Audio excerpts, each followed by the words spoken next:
Hi, Andrew from Sachs, and welcome to video number 6 in our 6-video sequence on change, the psychology of change and how to manage change effectively. So the topics that we've covered so far in this sequence have been the question of the new normal. What are people forecasting the new normal is likely to be? I talked about what changes psychologically, what goes on in the human brain when people are changing. I also addressed the question of why people vary in their acceptance of change. We talked about the preconditions of change and change fatigue, and particularly I made the comment that change fatigue is an absence of a psychological characteristic called engagement. Low engagement, high change fatigue. High engagement, low change fatigue. So if you want to have a change-ready workforce, I mentioned earlier in this sequence of videos that it's a good idea to recruit people who are intrinsically likely to welcome change and be resilient to it.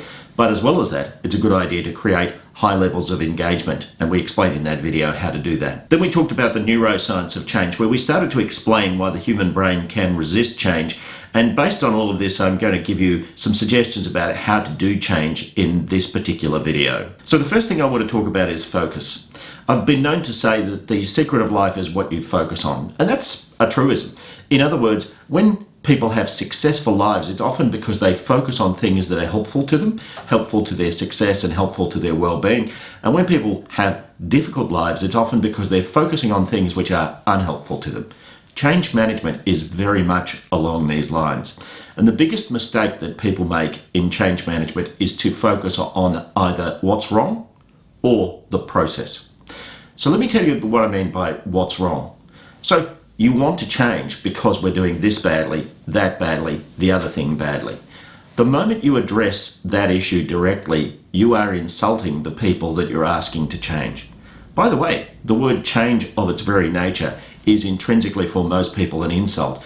And Rock and Schwartz back in the mid-2000s explained that one of the things that we often do in such exercises is that we accidentally turn on the amygdala of people that we are asking to change. So when we say to somebody that you need to change, that implies directly that there's something wrong with them, and so people get defensive under those circumstances. So mistake number 1 is to focus on what's wrong. Mistake number 2 is to focus on the process. And so I suggest that you avoid the word change like the plague. People's amygdala will start to glow when they hear the word change. They know that discomfort is coming. Change of its very nature is for many people uncomfortable, and you don't need to go there. So the alternative is that you focus on a destination, which is rather than focusing on what's wrong or focusing on the process change, or by the way, the greatest insult is culture change. If you say we need culture change, then you're suggesting that there's something intrinsically wrong with the way that we interact in our organization. And if you've recruited well, you should have people who are proud of their organization, of their job. So why insult them? The alternative is to focus on a destination where we need to be when we get to the end point. So let's say that we're changing processes. A really good thing to do is to get everybody together and work out a destination for what it will be like when we fix these processes. So what's a good version of processes? Well, maybe it's going to be easy, maybe it's going to be fun, maybe it's going to be clean, maybe we won't have so much waste. And then what you need to do is to build a process to get from where you are now to that destination. We call this destination-based change. So the technique is to not focus on what's wrong, not focus on the process, but focus on where we need to get to. And having done change management this way for well over a decade now, I can't tell you the difference. The difference is that people have an enthusiasm for something that they've conjured up in their own minds. And by the way, leaders can be very instructive, very active in developing this kind of a destination, but they can't do it by themselves. As I demonstrated to you in the earlier videos, if you're entirely top down in creating the destination, in other words, you say to people, this is what this destination needs to be, and you just impose it on them, you are giving away much of the attraction of a destination. People love destinations when they've been part of their formation. Unless you happen to be incredibly charismatic like a Nelson Mandela or something like that, don't expect people to just automatically love your destination. If they've been involved in the formation of the destination, then they are far more likely to love the destination. Now, all of this implies that there's a certain leadership to be undertaken in change management. And we mentioned 3 potential models of leadership. Model number 1 is top-down, which is where you tell people what they need to do. And Every leader needs on occasions to be top down. You can't be a leader and not say to people, hey, this is the goal, this is what we need to achieve. And maybe a board has mandated something, maybe a chief executive has mandated something, maybe a minister of the crown has mandated something.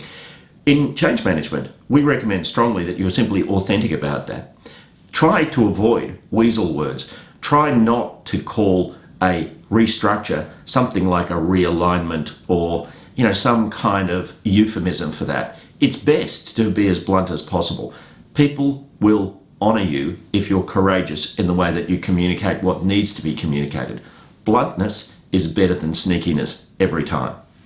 So that's model 1, leadership, and that needs to be undertaken in change management. Model 2 is probably the dominant model of change management in amongst enlightened employers, and it's a thing called consultation. And the way that consultation works is I am a consultative leader, so I need to make a decision. That's me in the middle. So I go out and I ask various people, Mary Smith, what do you think? Bill Jones, what do you think? John Groats, what do you think? Etc. And you get their opinion and you go back to your office and you maybe meet with a team of 4 or 5 experts and you decide, all right, well, we're going to do X.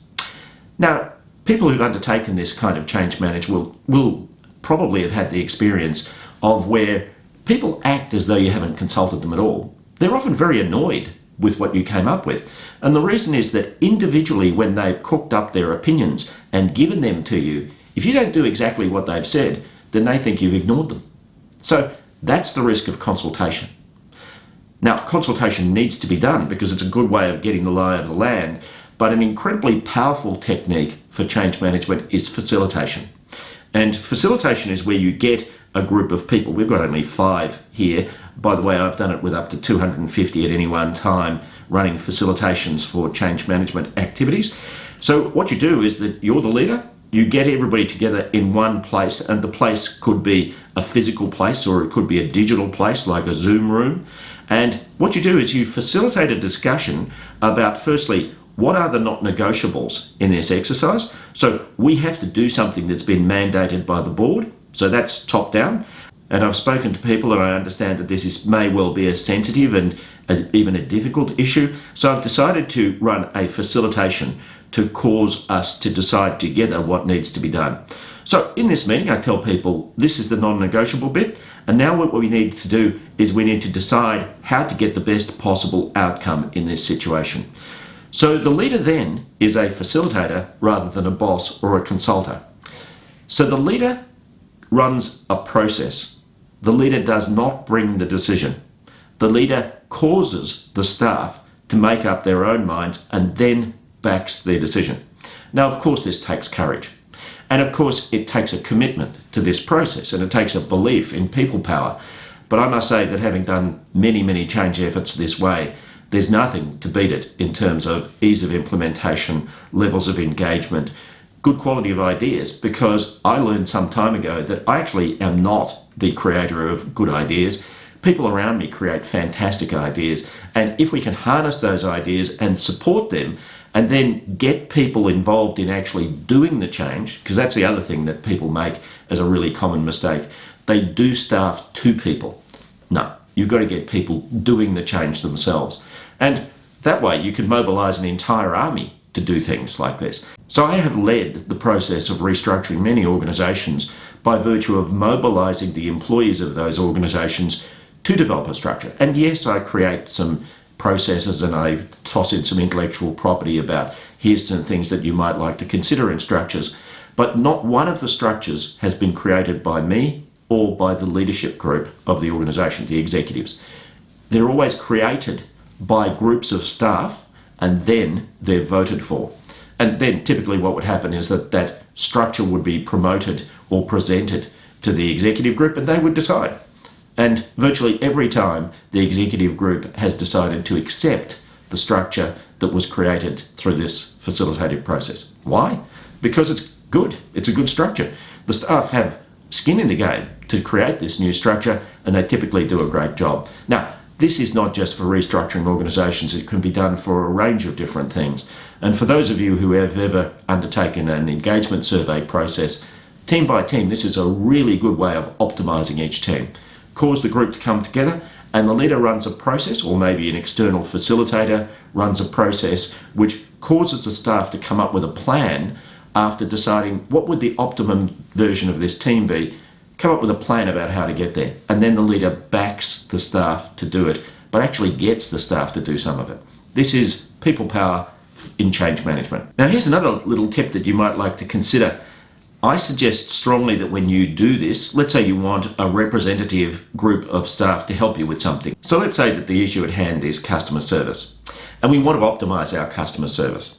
Now we've avoided the trap of saying this is what's wrong with our customer service and thereby making everybody anxious and defensive. And we've also avoided focusing on the process. We need culture change, we need change in respect of customer service. So you've got an opportunity to choose a representative group, and the worst way of doing it is to ask people to volunteer. Volunteers are of their very intrinsic nature unrepresentative of their colleagues. I mean, you can prove this easily. If you've got an organisation of 1,000 people and you ask for volunteers, you'll be lucky to get 10 or 15. So 10 or 15 people are clearly not representative of their colleagues.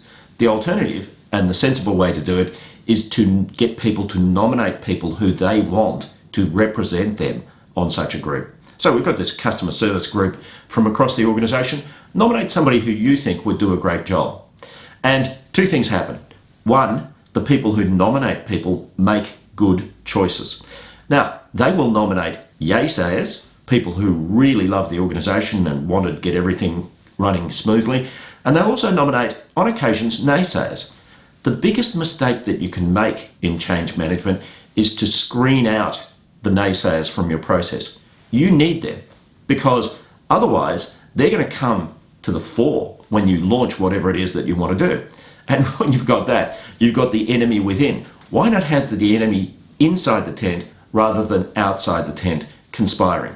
So nominations do that, but as well as that, it's a talent exercise. People will nominate people who they believe can do a good job, and they also nominate people who they think will represent them well.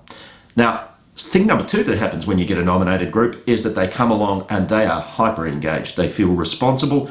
Typically, they act responsibly. They do what's best for the company. They act responsibly in respect of their colleagues. They consult their colleagues during the process. This is the best possible outcome that you can have. A motivated group of people who really want to do the right thing by their colleagues and the organisation. That's what the nomination process does. And what you'll also find is when you do this, these people will be representative of their colleagues, and that's what those little arrows mean. So they're making contact with people in different geographical locations, in different levels of seniority, and ultimately what you end up with is your nominated group. And the process is really then a matter of pumping up empowerment and pumping up accountability at the same time.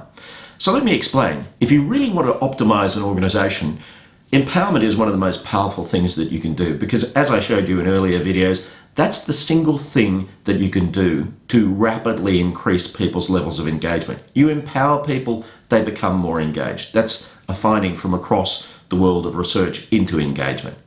But if you empower people without holding them accountable for what they come up with, then you're making the mistake of not building in a structure that ensures that the organisation gets what it needs. And, of course, the colleagues get what they need. So empowerment creates enthusiasm. Accountability, in other words, okay, you've said that you want to do this, let's make a time frame here. Let's commit to getting this done by a certain time. And what happens then is that the team and the organisation becomes a group of promise keepers. We make promises and we live those promises out. And that's very motivating for staff. And so this leads us to a kind of a neuroscience-based change management methodology. Now this can be done at the individual level, in which case it's coaching. So let's say I'm working with Mary Smith, and Mary Smith wants to improve her skills in a particular area. Let's say it's delegation, and I wanted to improve her skills in delegation. This technique will work at an individual coaching level, but it also works at a group level. And so the idea is that you use this technique called D.R.O.P, drop technique. Destination setting is where we come up with a really clear idea of where we want to be when we've done whatever it is that we need to do. So if we're going to have good customer service, instead of focusing on what's wrong with customer service, let's identify what we want our customers to say about us. What will they say when we've optimized our customer service. And if we come up with ideas like they'll say that we're helpful, they'll say that we're responsive, they'll say that we're professional, great. That gives you a destination to work towards. And if you've built the destination out of the group, it will be a destination that the entire group will want to move towards. Neuroscience tells us people move towards what they focus on. Reality checking is all about identifying where we are now and where we need to get to. So we've identified our destination. What I like to do is to get people to rate how close they are to the destination. So 10 means we're already there, nothing needs to change. 0 means we're as far away from the destination as possible. 5 means we're sort of halfway there. The numbers, by the way, are part of what I, in earlier videos, described as turning on the new brain, turning on the prefrontal cortex. Only the prefrontal cortex can do an exercise like giving a number to something. And when you do that, when you turn on the prefrontal cortex, you actually make people more broad-minded and more receptive of change. Option creation is where you cause the group to undertake a broad-minded brainstorming activity where they come up with as many ideas as possible. You know, even some kooky ones. Why not? Later on, we're going to vote for the ideas, but if people are coming up with really creative ideas, then isn't that what we call innovation? So encourage people, as they're in their groups coming up with options of things that might be done. Don't evaluate them at that time. Come up with as many ideas as possible and just write them down. So it's a brainstorming exercise. And then the final part of the process is planning, doing, and reflecting. I think that what you need to do is, once you've got all of these ideas that have been created, it's a really good idea to get people to vote for the ideas that have been created. So you can imagine, if I'm doing this in a group of 200 people, as I've done on many occasions, you might have tables of 10. And each of those tables will come up with maybe 15, 20, 30, 10, 5 ideas each. Take those ideas, stick them on the wall, and get people to vote for them. That's how you will democratically identify what people care most about. Now, when you get what they have voted for, then you go into a true action planning exercise, which is to say, all right, this option got the greatest number of votes. Now let's plan how we're going to do it. Let's agree who's going to lead this. You need a leader. And it's ideal if the leader isn't always some big boss. It's great for the organisation if somebody who's, let's say, middle level or even lower in the organisation gets the opportunity to be seen as a leader of something really important. People will consider that to be empowering. Now, the big boss must then endorse that person and in effect delegate some authority to that person to lead the process. Second, you want somebody to help that person. And so that might be a team of 4, 2, 20, whatever, depending on what the issue is, but people who will help that person. So that person is a leader of that group to achieve a certain outcome. And so that's the next thing we have to decide. What is the outcome that needs to be achieved here? So you define what the product will be when it's finally created. And ultimately, then, what you do is you make a time frame. You agree a time frame. When will this be done by? And you publicize that time frame. So everyone knows Mary Smith is leading this. She's got a team of 6 people who are helping her.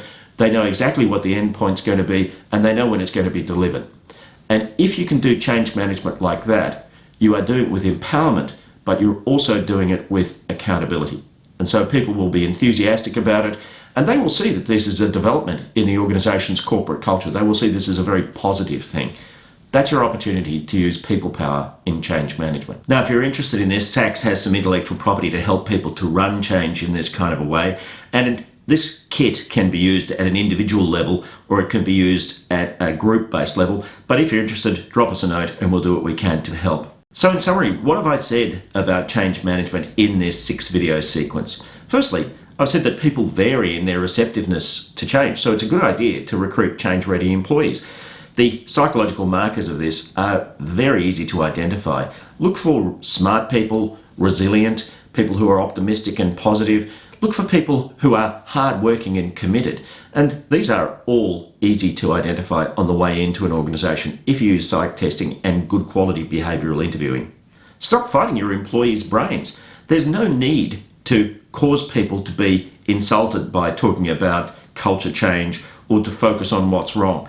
In effect, we can undertake change with the most flexible creature on planet Earth, a human being. human beings are incredibly flexible, as I mentioned earlier in the video sequence. So we've coached ourselves to believe that they're change resistant because they don't like change the way it's often done. I think there's an opportunity to sidestep the resistance and to work with people rather than to fight their brain. Create the preconditions for change. And the preconditions for change are things like engagement. Avoid the big issue of change fatigue by causing high levels of engagement, and therefore you need to educate leaders within the organisation how they can increase engagement and educate people to the difference between old and new brain behaviours. I think one of the things that we do when we talk to people about this is that we cause people to be more broad-minded, but we also cause people to understand, to become a little bit more mindful about why they might be uncomfortable with some of the things that are taking place as change is happening. And finally, consultation is not enough. Empowerment and accountability, and that's why in this video we've advocated the cause of facilitative leadership. I hope this video has been of use to you, and please, if you're interested in the subject matter in the earlier videos, hunt them down, because I think that those earlier videos kind of lead up to why the concept of destination-based change, as we've explained it in this video, why we feel it works. Now, as I said in the course of this video, this has been applied in many organisations, and we've coached many organisations to do change this way. Give it a try. I think it'll be better for you. Thanks very much for watching.